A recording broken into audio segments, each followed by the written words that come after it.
United States Supreme Court has halted President Donald Trump's plan to deploy National Guard troops to Chicago, delivering a setback to the administration's immigration enforcement push. In an unsigned ruling, the court upheld the lower court decision, stating that the federal government failed to demonstrate clear legal authority to deploy military forces for civilian law enforcement within Illinois amid objections from state and city leaders. The White House had argued that the deployment was necessary to protect federal personnel and facilities, similar to troop deployments in other major cities. However, critics said the move overstepped constitutional limits and infringed on state authority.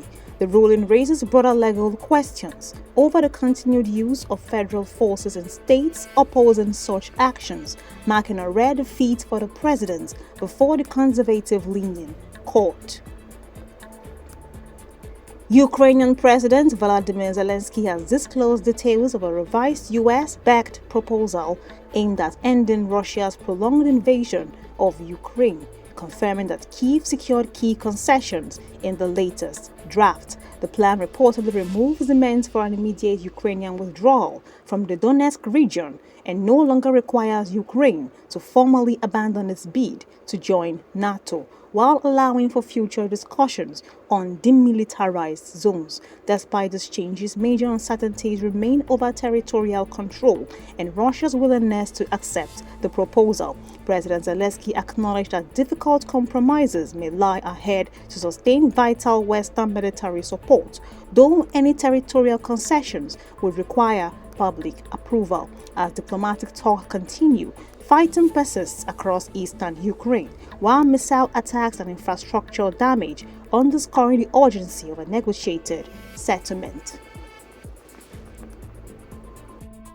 Australian authorities have charged a 39-year-old man following allegations that he endorsed a deadly attack on Sydney's Bondi Beach and possessed a large cache of weapons. The suspects appeared before Perth court, facing charges including racial harassment, possession of prohibited weapons, and unsafe firearm storage, after police acted on information provided by a member of the public. Prosecutors say investigators uncovered multiple firearms, thousands of rounds of ammunition, and extremist materials during a search of his residence. The accused claimed his actions were political in nature and linked to international conflicts, but bail was denied due to public safety concerns. Prime Minister Anthony Albanese has condemned the incident, reiterating Australia's zero-tolerance stance on hate speech, anti-Semitism, and violent extremism.